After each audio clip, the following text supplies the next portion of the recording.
Hi, this is Rabbi Chaim Coffman. If you couldn't tell, this is our Purim extravaganza. Hear all the music in the background? Let's go! No,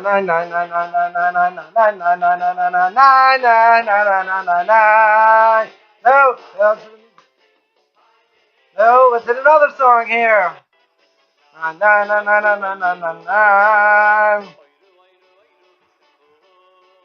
It's all part of the fun. We're getting in the flow of things, no?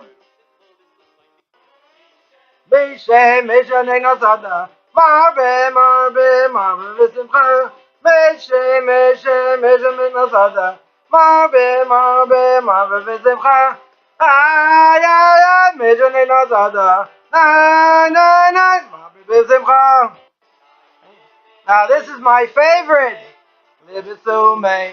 Right? You're obligated to what? Libisume means to drink. Doesn't mean just to drink, it means to get drunk.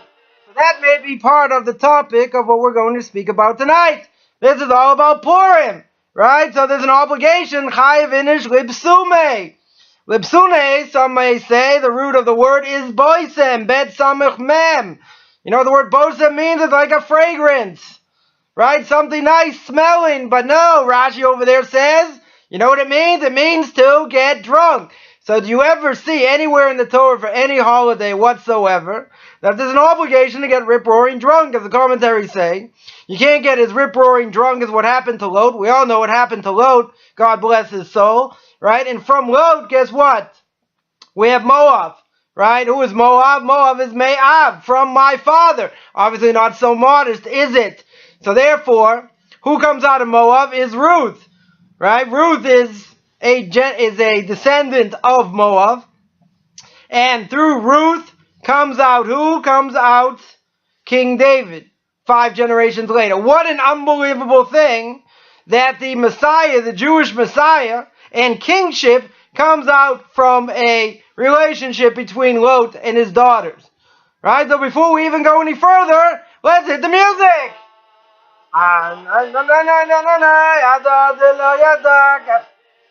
Right, Adelo Yada means you don't know how much he drank.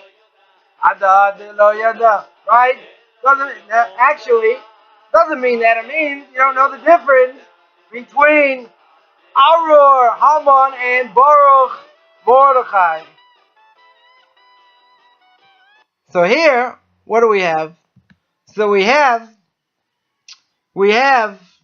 this idea that the Torah says, or as the Gemara tells us, there's an obligation to get drunk. The Gemara tells a story between Rav and Rav Zera that one was invited to the other's Purim Suda, and he got very drunk and drank a lot.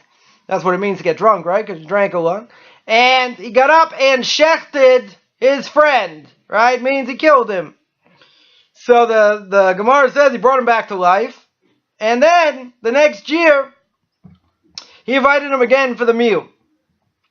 So he said, well, last year, what happened? What happened was, I came to the meal, and you killed me, and you brought me back to life. This year, I don't think I'm going to come. You can't rely on the miracle more than once. Right? It's a little bit of a strange story. Right? Why, is it really talking literally that he killed him, brought him back to life? Now, they did have the power to do that. Whether the generation was worthy or not, it's a different issue, but they definitely had power to bring people back to life. So some say that means that they drank, and when a person drinks, right, they get red in the face. And red in the face, what does red represent? Blood. So if you get red in the face, it's like, form of death.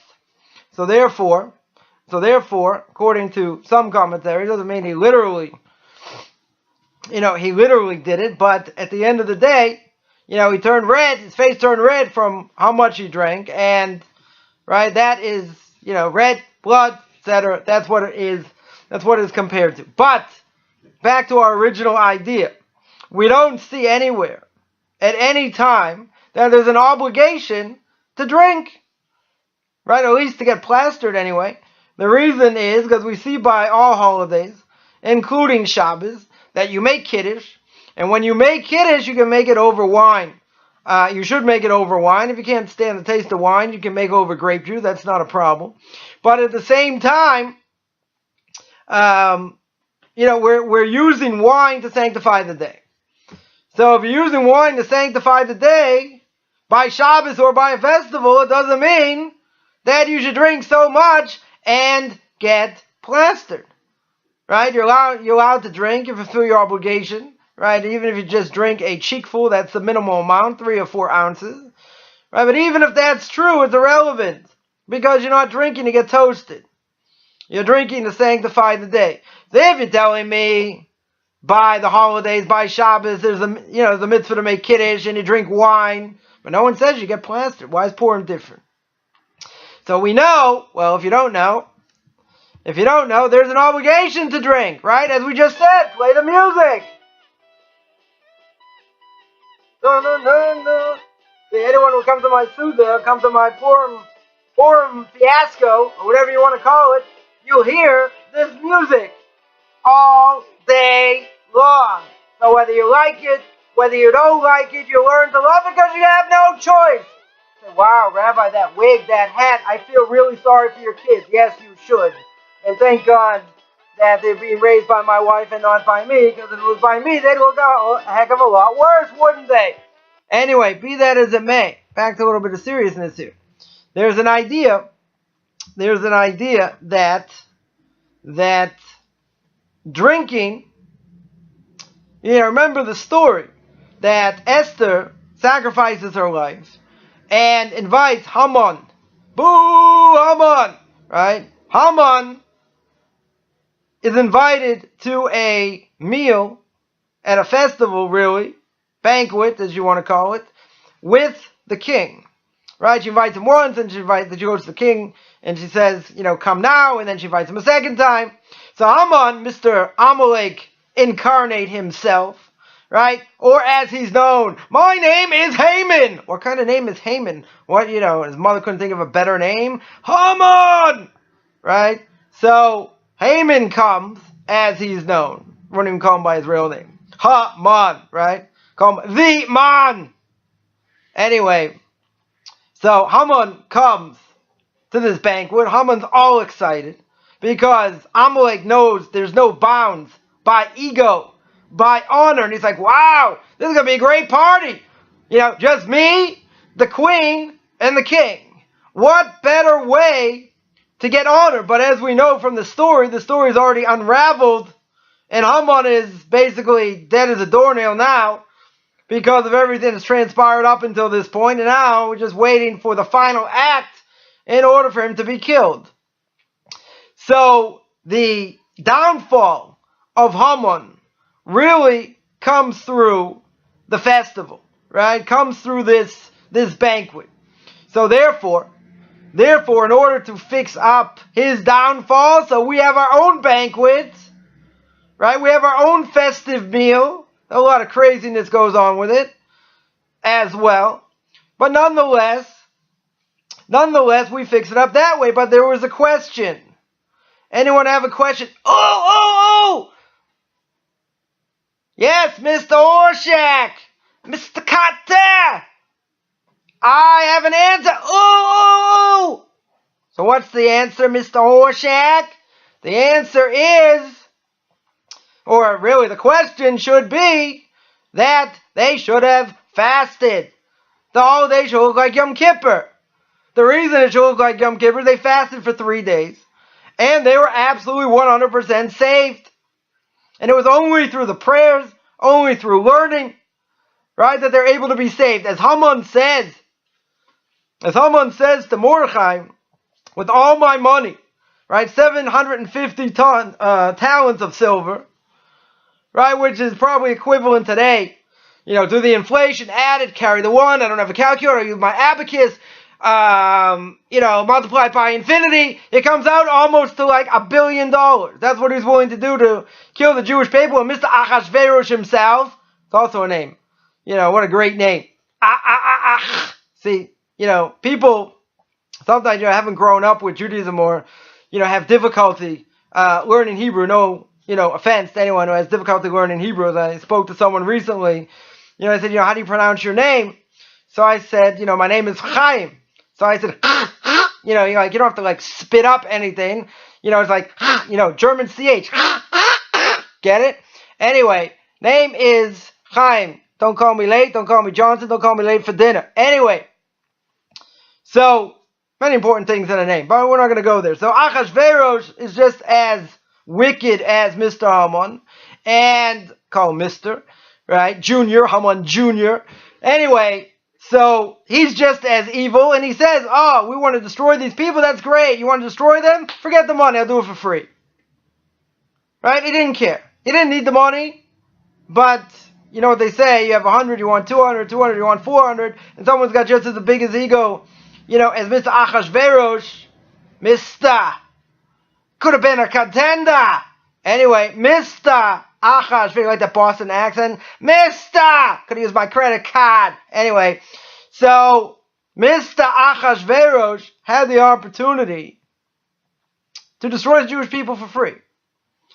So remember, if we go way back in the story, Achashverosh kills Vashti, right? Tells Vashti to come out, opens up his big mouth and says, oh, the women of my province more, are prettier, and everyone was saying the women of their province when he had this last party. So he says, no, my wife is more pretty than anyone else. He said, good, bring her out, only with her crown. Now, Vashti was not the most noble of women. Certainly didn't grow up in Victorian England. I don't know anyone who did, but she certainly didn't. But she would have come out and up in the fact that, as Talmud tells us, she had spots in a tail. Would have been pretty funny coming out with a tail. It didn't say what color it was, but I guess it wouldn't matter. Maybe it was pink. Maybe it was red. Maybe it had a bow tie on it. Don't know. Be that as it may, she said, no, I'm not coming. Not only does she say I'm not coming, but she cops an attitude. Right? What's the attitude she cops? Good language for me. Ivy League institution. Hey, copped an attitude! You know what that means? Why did she do it? Because she's angry. Oh, my grandfather. Who was her grandfather? Trivia question. Oh, Mr. Carter! Answer is that her grandfather was Nebuchadnezzar. And she said, my grandfather could have drunk 10 times more than you and not even been drunk. See, I only had 3 cups of wine. If I had 5 cups of wine, this wig would look different, wouldn't it? Probably. Just sort of, practicing. I once said to a great rabbi that, you're allowed to read, you can start reading the Megillah from Yud Aleph, which was yesterday. Right? Yud Aleph until Tes Vav. At the end of Tes Vav, which is Tes Zayin, you're not allowed to read the Megillah anymore. That's it. If you didn't read it those 4 days, then you're finished. So I told this great rabbi, this great rabbinic scholar, I said, I start drinking the entire week from Yud Aleph, because that's the time you can read the Megillah. So I start and practice, every day except for the fast day, obviously, because can't eat or drink on the fast day, which is starting tomorrow morning. So therefore, I said that, I start the whole week, since I have a doubt the whole week, so I start from the beginning of the week, right, which is Yud Aleph, right, or the beginning of the time you're allowed to read the Megillah. So he says, wow, that's such an interesting idea. He says, I never saw in the earlier commentators, the later commentators, right, I never saw anyone who brings such down an idea. He goes, tell me, what's the source of that idea? Right, it's making me feel good, obviously, at this point. So I said, what's the source of the idea? You just heard it from me. Right? He said, oh, so no one else says it except for you. Yeah? Let's play the music.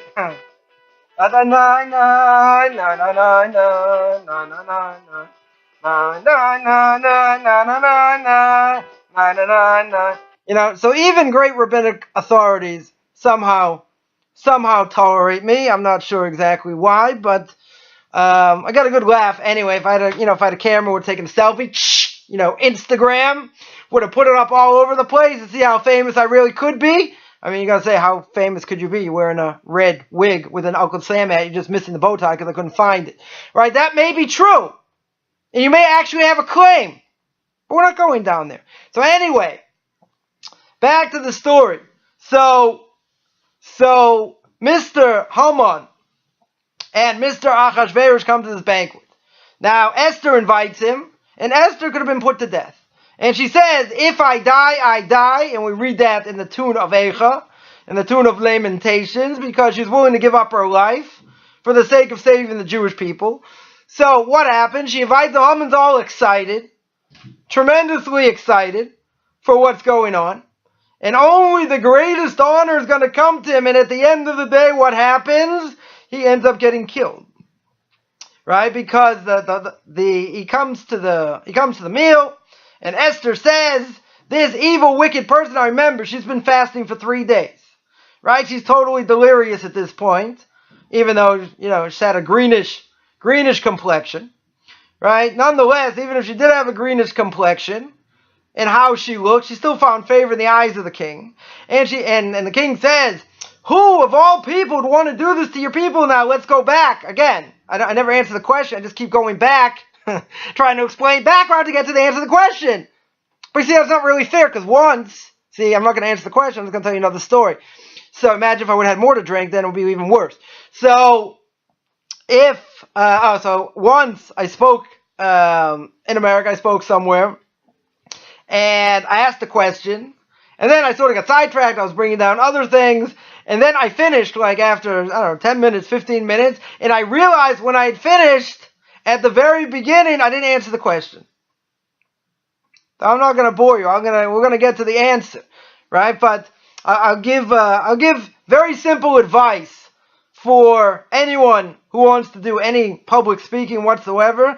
Very simple advice from a very simple person dressed in a pink wig. And that is that if you're ever speaking to an audience and you ask a question, make sure you get the answer and you give it to them. Don't beat around the bush. Don't tell 20 stories. Don't get sidetracked. Because if you get sidetracked, you beat around the bush, you don't answer the question, they won't invite you back. It's very simple mathematics. Right? They don't invite you back, you don't come. Game over. Don't pass go, don't collect 200. That's just the way it is. So what happens is, we backtrack at replay the video over here. I don't have my remote control, so I'll just do it virtually. Hey, where is that? It's like trying to find your glasses and they're on top of your head. Say, hey, let me zap it. I'll zap it. Hey, I don't hear anything. Dee-dee. Oh, there it is. Here's something from heaven. Dee-dee. Anyway, she's fasting for 3 days. And by fasting for 3 days, she's basically delirious. And she's very weak. And by being very weak, she says this evil person did it. And who does she point to? She doesn't point to Haman. She points to Achashverosh. Achashverosh, dun, dun, dun, dun. You gotta look that up on YouTube. Shlock Rock's great song. I'm gonna crank it out on Purim also. Dun, dun, dun, dun, dun, Achashverosh. If you know the other song. So it's Amadeus, dun, dun, dun.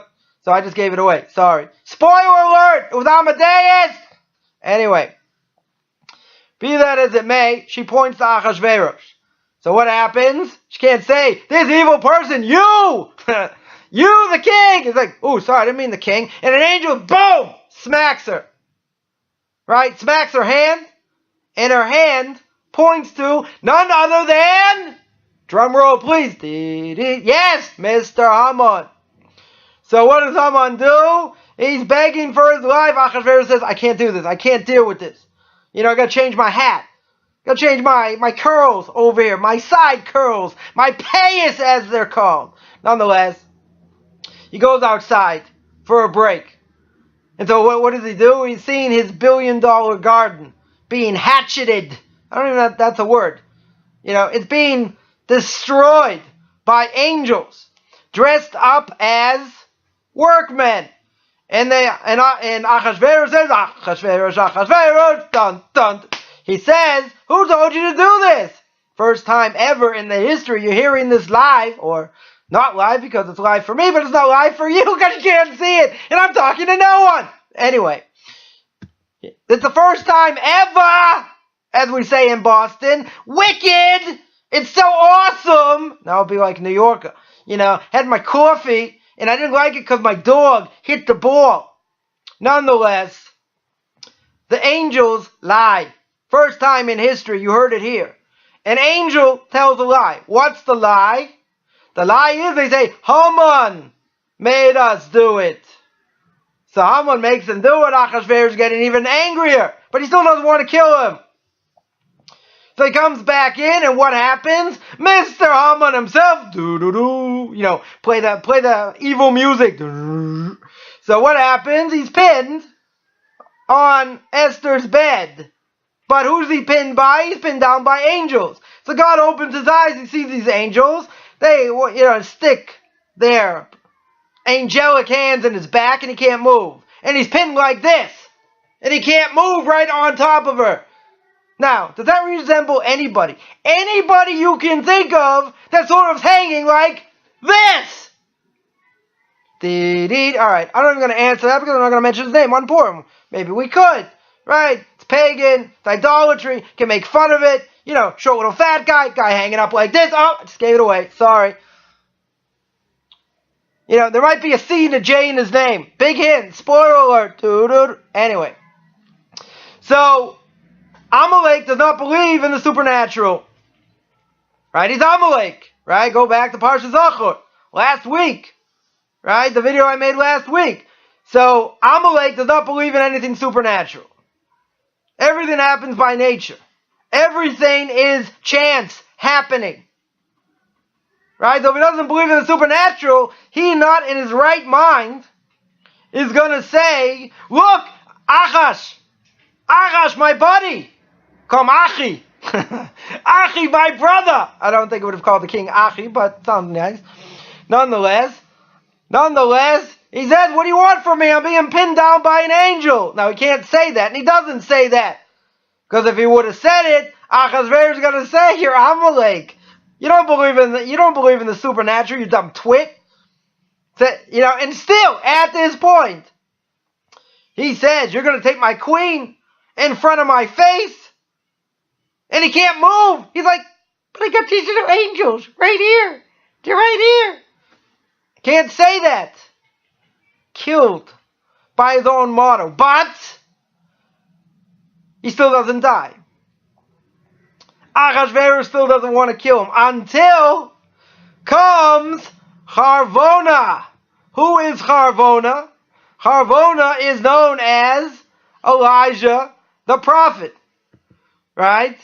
He's known as Elijah the prophet. And he comes and tells Achashverosh that what? That there's a gallows 50 cubits high. Hey, what's a cubit? Anyway, it's 50 cubits, yay, high. And it's 50 cubits. And he says, this is what I've been wanting to do, Mordechai. At this point, Achashverosh is scared. And because he's scared, because he thinks it could happen to him, that he's got this gallows, so he says, fine, hang him. Right? And then we're all happy.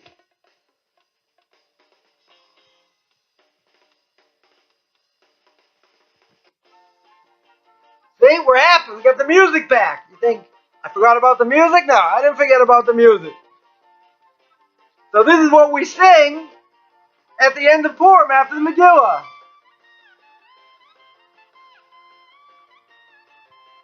Right? We sing Shoshanas Yaakov. And at the very end of that, we say Harvona Zachor Latov. Right? We're going to hear right at the end there. It's coming. Oh, did you hear that? Harvona Zachor Latov. One more time. Here we go, listen. So Harvona Zachor Latov. Harvona is, we said, Eliyahu Navi. Right? Disguised as Elijah the prophet. He comes in and seals the deal. So Haman is dead. Everyone's happy. And then they make the decree. Achashverosh gives them the stamp, the signet, ring. And they tell the Jews they can defend themselves. And that's basically the end of the story. But where does the salvation come from? The salvation comes from the meal itself. Why? Because it does. That's it. Game over. Sorry. I hope everyone had a good time. Don't forget to look at my blog. No, just kidding. The salvation comes through the meal, right? Through this banquet. So we have this lavish banquet. You're not allowed to fast, certainly on Purim. And you have to have a lavish meal. So you'll have a first course, you'll have a second course. There'll be music, there'll be words of Torah, hopefully. No one's going to try and do the disappearing tablecloth trick. I've tried that a few times, and I got stopped straight away before I even had a chance to do anything. I said, what do you want from me? It was just it was just a thought. Yeah, you're going to do the disappearing tablecloth, and then you're going to disappear. So, always want to be the life of the party, and then no one wants to have fun, right? Just when you thought it was safe to play ball in the house, right? Let's go back to the rerun of the Brady Bunch. Mom always said, don't play ball in the house. Bam! Vase breaks, right? Or it's a lamp, right? So you can send me an email, tell me if it was a lamp or a vase. I think it was a lamp. Don't think it was a vase. Be that as it may, the salvation comes through the meal, right? Through the banquet. Now, we would have thought, and this is what we asked before, we would have thought it should have come from 3 days of fasting. Well, we can't fast 3 days straight. We'd probably die. Right? We're not strong as people used to be, so at least we fast 1 day. But even though that's the case, we should, why have the festivities and all the craziness? Just fast. And if you just fast, we're doing exactly what Esther and all the Jewish people at that time did. They were learning around the clock and they were fasting. So the answer is that because the festive meal, because of this banquet, Haman, his downfall is finished, or he's basically finished and he dies. Nonetheless, we're going to reenact to a certain extent that banquet in order to show our joy, our simcha, our enjoyment of the fact that Haman is taken care of. And we're using this meal in order to bring out the best in ourselves. Now, you can say, yeah, told a few jokes. Maybe it was funny. Maybe it was not. Maybe you hate the wig. Maybe you don't. Right? That's your choice. But the idea is that it is a serious day. You're going to say, oh, it's a serious day. What are you doing wearing that hat and the wig? Okay, it's a good question. Right? Sometimes the question is definitely better than the answer. But even so, it's an upside down day. Right? Totally upside down. Right? Here we go. Where's the music? See, everything's just the opposite. V'na'afochu means it's the opposite. Then,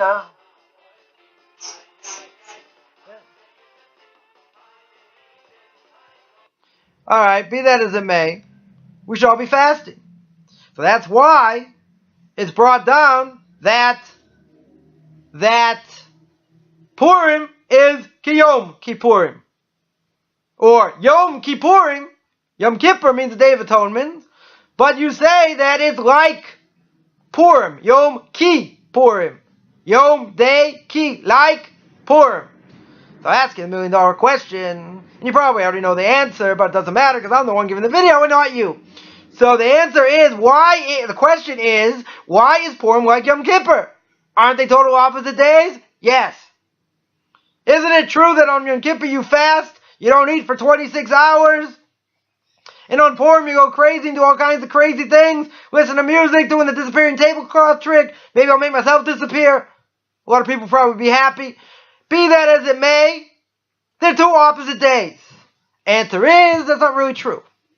Even if you say they're two opposite days, which is true, right? I want to tell a little bit of truth here, at least in this video. Nonetheless, Purim, a person can reach tremendously high spiritual levels like Yom Kippur. On Yom Kippur, it's very easy. Why? Because we're fasting, we're not eating, we feel like a piece of dirt, right? We're saying, Slach Lanu, right? Chatanu Pashanu, right? We're saying, I sinned willfully, right? Then we say, I've spoken Lashon Hara, I've made fun of my teachers, and I didn't honor my parents properly. I made fun of my teachers, right? I didn't treat my teachers with respect. You see, there's a common theme to the Al Chet, right? Teachers, respect, right? Don't forget that. Anyway, So, Yom Kippur, if everybody's fasting and everybody's acting like an angel, because that's what we're supposed to do, that's what Yom Kippur is. Right? And you're supposed to feel like a piece of dirt, and you're supposed to say, I've done something wrong. According to the Rambam, according to Maimonides, all I have to do is say, I did something wrong. That is the mitzvah daraisa of tshuva. That is the Torah command, in case you don't know the Hebrew linguistics. It is a Torah command to repent. That's it. That's all I have to do. But you also have to regret. You have to remorse. Say, I'm not going to do it again. And you have to really mean it. And if it's between you and God, fine. Yom Kippur will atone. That's enough. As long as you mend it. Between man and man doesn't work like that. Between man and man, you have to appease them. And say, you're sorry. If I've done anything to offend you, do you accept my apology? Now, obviously, you don't want to tell them what you did. Right? That would make the most sense. Because if you tell them what they did, they're probably going to hate you even more. So, I'm so sorry. I ruined your business. I spoke Lashon Hara against you, and I destroyed your name, and, now you can never give classes again, and, your name is totally ruined, do you really accept my apology? BAM! Of course I don't accept your apology. Like, why would someone accept their apology? Now, let's say, even though what they did was true, right? You know what they did. They don't come out and say it, but they say, if I've done anything wrong, you accept my apology. So that way is a little more par, a lot more par. And it should be easy to accept their apology because, again, you say, so what did you do exactly? What did you say against me? What did you, did you steal from me? Did you, do other things?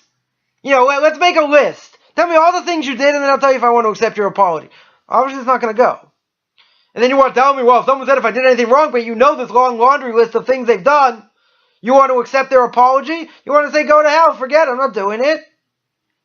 But you see, if you do that, then you got a problem because you want God to look the other way for what you've done, the things that you've done wrong, and you should look the other way for what other people have done wrong. Now that's by no ways easy.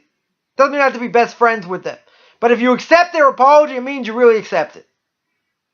Right? It can't be, it can't be a fake. If you don't accept their apology, they come a second time, you still don't accept it, they bring other people with you the third time, in order for you to accept their apology. If you don't, then you get the transgression. Right? They get the mitzvahs, you get the transgression for it. Because they came and you were cruel. You should have accepted the apology. Is that easy? No. Are there plenty of people out there that we shouldn't accept their apology from? Probably, but that we're called cruel. God says, I don't care. I don't care what they did. You're not allowed to hate a Jew in your heart. Right? So for all you Jews out there, you can't hate another Jew in your heart. It's forbidden. You can hate what they do. You can hate the action. Can't hate the person. Right? That's Yom Kippur. Now I'll ask the $2 million question. Is that anything compared to Purim? Again, let's think. A married man dressed up on Yom Kippur, white kittel. What does a white kittel, a white robe represent? Death represents a shroud. It represents purity. Well, maybe on Purim we should wear that also. Then they'll think maybe you're a ghost. Oh, look, he's dressed up as a ghost. What a great costume. He says, no, I'm really trying to be more holy, and trying to be more pious and more, and more righteous. Well, you're wearing a doctor's coat. Next thing you know, you're going to put around a stethoscope and say, call me Dr. Coffman, Rabbi Doctor, or Dr. Rabbi. It depends. Anyway, it doesn't make any sense. They're not comparable in reality. But, of course, Coffman's law is, there's always a but. And the but is that Purim, yes, it's totally the opposite. It's a day of feasting. It's a day of craziness. It's going to be really crazy. Yeah, it's craziness. But within all the craziness, there's got to be a drop of seriousness. As I've been told many times, when are you going to be serious? When are you going to take life serious? What? Because I wear a red wig? A pink wig? My Uncle Sam hat and I don't have the bow tie? All right, sue me. I don't have the bow tie. You're going to hold that against me? I'm not serious? Well, you don't exactly look serious. Well, it's Purim! That's the whole point, right? So the idea is, Purim is a serious day. it should be taken more seriously. Taken more seriously means that I should learn during the day. Right? A lot of people say Psalms, a tremendous amount of Psalms during the day. Right? It's a tremendous day for prayer. You know, when we pray in the morning and the afternoon, you know, you got 3 shots, even at night, by the fast, right? By the fast of Esther. By the fast of Esther, also, you know, we say the Shemona Esrei, the silent meditation. We mention Al Anisim, right, with the miracle that occurred for us on Purim. So it's also a tremendous time of prayer, right? At night, during the day. So it's definitely something shouldn't be wasted. So you might tell me, well, you know, I've been to communities and, you know, people are trashed and they're, you know, throwing up and other things. And, you know, is that really the spirit of the day? No. You know, you have to know, you have to know yourself what you can handle, what you can't handle. The halacha is you drink a little bit more than you normally do. So for most people, a cup and a half of wine, like that's enough. That's what most people don't drink. You want to bring me statistics and say a lot of people do, whatever. The statistics aren't very high that people drink. I'm not saying it's not necessarily a problem, but it's not a, I wouldn't say it's a major problem. It's I'm not going to push it under the carpet. It is an issue, but it's not we're not talking high percentages. So the halacha is that you should drink enough where I don't know the difference between Aro Haman and Baruch Mordechai. Cursed be Haman and blessed be Mordechai. That's true. So most people, you drink, cup and a half. You feel a little bit of, fuzzy. So that's enough. Usually that should be enough. If a person can't drink, let's say for medical reasons, so they can sleep, and when you're asleep, you don't know the difference between Aro Haman and Baruch Mordechai. It's also true. But a person has to know their limit. And if you don't know your limit, then you're going to go crazy and do terrible things. You won't be able to pray, you won't be able to bench, say grace after meals. That's bad news. Right? That you don't want to get to.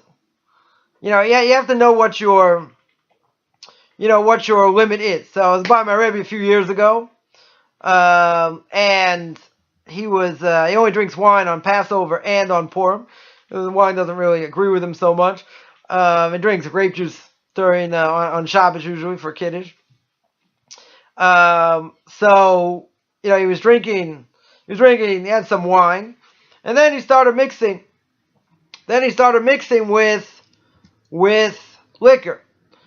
So I told him that, doesn't the Rav know there's a, Mefurish Chazal, it says explicitly, by the rabbis, you're not allowed to mix wine and liquor. Right? I said wine and liquor, never, wine and liquor, you're always sicker. Wine and beer, no problem. Right? Wine and beer, you're in the clear. So I told him, I said, it's a Mefurish Chazal. The rabbis bring it down. And he looked at me. Obviously, he knows everything about everything. So I'm not going to tell him something he really doesn't know. So he says, Mefurish Chazal. What didn't tell me? He says in Talmud, it says in a Medrash, it says by one of the commentators. He goes, where'd you hear such a thing? He said, I'm telling you, it doesn't exist. Totally doesn't exist. So I said, where in the world did you hear such a thing? I said, you really want to know? He says, yeah, quote me the source. I said, university. I said, what do you think I learned in college? That was one of the things I learned. Yeah, I wouldn't say very well, but learned it. So when I told him that, okay, it's Purim, right? So I told him that, I got a quarter of a smile. When I said it again, and I was a little bit louder, then I got half a smile. And then we had this whole thing about, he said, I want to honor you here. I'm going to give you some chocolate, cappuccino liqueur. I'm not a big coffee drinker. Probably most people know. If you don't know, you just found out. So he said, I want to honor you. I'll give you some cappuccino. I was like, I'm not drinking that. I was like, I could probably get 40, 50 miles to the gallon, stick in my car. The only thing probably worse than that is arak. No offense to anyone who likes arak. That's like lighter fluid. If you're Israeli, I don't know, for some reason Israelis, love this. It's like, whatever. You can Google it. It's pretty nasty stuff. Anyway, so I said, I'm not going to, the stuff is nasty. I'm not going to drink it. So all of a sudden, I'm surrounded by a few of his grandkids. He says, no, the Rav said you got to drink. So the Rav looks at me and goes, you're embarrassing me. He goes, just drink it. So I said, you think this will be the first and the last time that I may embarrass the Rav? He goes, doesn't matter, just drink it. So I take this drink, and I said, can I hold my nose? He goes, just drink it! So, and then he just like, it's unfortunate, I didn't get the facial, I didn't get the picture. If I would have got the picture, it would have been worth millions.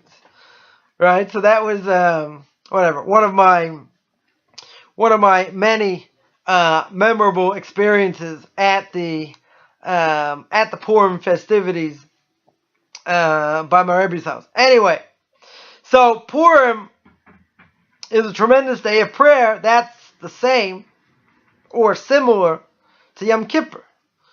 Now, the day can be tremendously wasted. And if you don't utilize what the day is, with all the craziness, with all the music and stuff in your face and everything else, you still want to use the day for what it is. Right? It's, the children of Israel, the Jewish people, at that time, they're all praying and fasting. Haman, Mr. Haman, he said to Mordechai, as he goes to fetch him, and has to honor him, he says, I paid all this money. See, I even forgot to mention this part when I said it, so I have to go back. So when he paid all this money, what were they learning? What was Mordechai learning? He was learning about the Omer, about the offering of the Omer. And he said, this offering, this small offering, right, that was given in the temple, is worth more than the $1 billion I put down to have you all killed. And because of that offering, because that's what he was learning at the time, he says, because of that offering has the power to uproot my decree. Kachayo. That is what happened. And then it's the beginning. That's basically the beginning of the end. So, everybody can be righteous on Yom Kippur. Why? Because we're angels. Right? We're angels. And being an angel, there's a Yetzer hara, there's an evil inclination even on Yom Kippur. I'm not even going to speak about that, but there is an evil inclination on Yom Kippur. At the end of the day, if we're acting like an angel and we're working on tshuva, we want to change, we want to repent, we want to be sincere. At the end of the day, how many times am I going to say at the end of the day? Once, twice. It's kind of like, how many licks can I lick to get to the end of a Tootsie Pop? 1, 2, then you see crunch. A 3. Anyone who remembers the commercial will know. Anyway, so it's easy to be righteous on Yom Kippur. Because Yom Kippur is all about tshuva. It's all about repentance.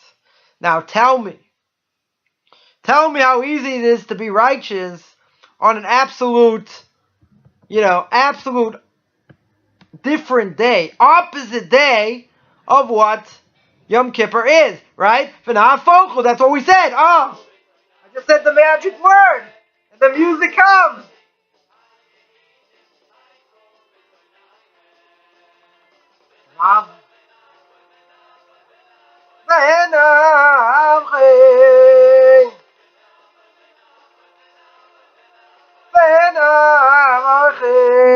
Alright, cut the music. So, on a crazy day, on an absolute crazy day as Purim, and a person goes to synagogue in the morning, and he prays with all his might, with all his concentration, as much as he can, hears the Torah reading about Amalek, and after you hear the Torah being read, what do? They take out the Megillah. They take out the book of Esther. They take it out as a scroll. Everyone else follows, and they read about Haman. And they read about the story of Purim. And the story of Purim is an unbelievable story in and of itself because God's name is not mentioned there once. In all 24 books of the Tanakh, Torah, Nevi'im, Ksuvim, Tanakh, Torah, Nevi'im, prophets, Ksuvim, writings. There's only one book does not mention God's name. I'll give you a hint. It's the Megillah, Book of Esther. Okay, that was a big hint. Kind of like, the story about a rabbi in a synagogue. He tells his congregant, tells the janitor on Shabbos tell them like it's really cold, turn on the heat. So normally you're not allowed to tell a non-Jew to do something directly on Shabbos. Right? It's called the mir la'akum. You're not allowed to tell a non-Jew to do something specifically on Shabbos. You can do it through a hint or whatever, but you can't tell him directly.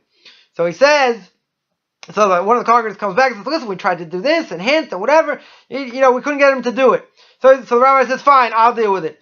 So he goes to this non-Jew and he looks at him and he goes, it's cold in here. Turn on the heat. So the congregants there are totally bewildered. And they say, but Rabbi, I don't understand. Aren't you only allowed to tell a non-Jew to do something on Shabbos through a hint? He says, yeah, 100%. So he says, why, how could you do that? He goes, no, for him, that was the hint. Get it?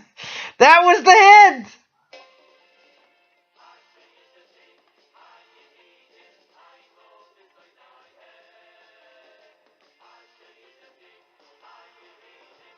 So on Purim, if what comes out of our mouth are definite words of Torah, and the more you drink, the more you exuberate what God wants from us in this world, it's a little bit hard to do, but isn't that as equal the level on Yom Kippur, if not higher?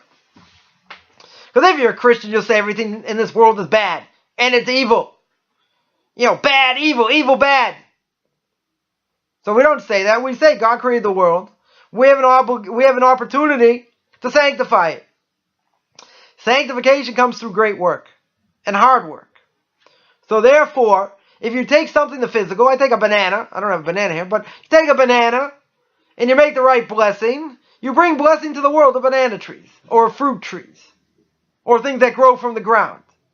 Physical action, spiritual ramification.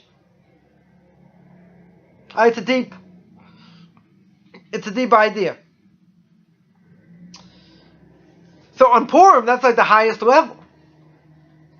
Because, I got the music, got the wig, we're giving gifts to the poor. We're having people over, we're singing, we're eating, we're dancing, we're, disappearing, computer trick, whoop! Don't want to do that. So, we're doing all this stuff. And at the same time, we're also saying words of Torah. We're also praising God's name. It's a much harder thing to do. And in general, living that life, forget Purim for a second. Living that life, we have an obligation to sanctify the physical. And if we sanctify the physical properly, what does that do? That makes it into a spiritual act. It's not about aesthetics. Go see the Ramchal in Mesilas Yesharim and Path of the Just. The Ramchal says there are people that are aesthetic and they want to reach high spiritual levels, so what do? So they wear a tank top and shorts, and they run around outside in the midwinter when it's like 35 below, and they roll around in the snow, right? They roll around in it. Say, wow, look how righteous, look at these aesthetics, look what I'm doing. So the Ramchal says, I beg to differ. You're not an aesthetic, you're an idiot. And the reason you're an idiot is because within Judaism, we sanctify the physical. We don't run away from the physical. We don't say the physical is bad. Right? We don't say the physical is evil. We say you have to deal with the physical world, and whatever that means, in all its ramifications, but I have to sanctify it. So whatever I do in spiritual terms sanctifies the day, or the action, or whatever it is. The Christians say it's all bad. So if it's all bad, it's all bad. Nothing I can do. Thank God there's some guy hanging on a stick. Came to this world for me. to die for, to die for all our sins. That's great. I don't have to do anything. Don't think about anything. Intention doesn't matter. What I do doesn't matter. He's here for my sake. Thank God he was created for that. Boy, wouldn't that make life much easier? Sure would. But we have the ability ourselves. And because we have the ability, then whatever we do when we sanctify the physical is a much stronger thing. And that's what God wants. He wants us to take the physical, even as difficult as it is, on Purim, with all the craziness with it. we are going to do our best and certainly not pray to the porcelain god. And you know what I mean by that. Therefore, we're going to do what we need to do to sanctify his name and to bring his presence in the world even throughout all the craziness. And that, my friend, is what Purim is all about.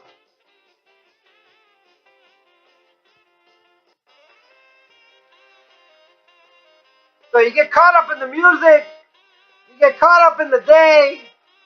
The last thing is, this is what we're supposed to do. We're supposed to thank God for the miracles, on the miracles.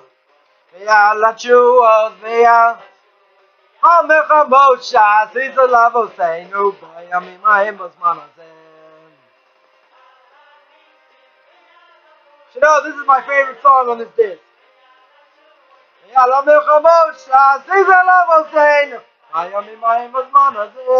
So on a more serious note, I want to give everyone a blessing. Certainly everyone should enjoy Purim, get the most out of Purim, and use it for the day that it should be. Craziness? Yes. Enjoyment? Yes. It's also a tremendous day of prayer. Also, I give classes, people who want to convert to Judaism or people who want to be Noahides. I have a new address for my blog. It's called orthodoxconversion.com. People can sign up, get a free newsletter, see what's going on in my life besides wearing a pink wig. I also have a page on Facebook beyond Orthodox Conversion to Judaism. And anybody who wants to contact me can contact me at rabbichaimcoffman at gmail.com. RABBICHAIM COFFMAN at gmail.com. Everyone have a Freilich Purim. Woo!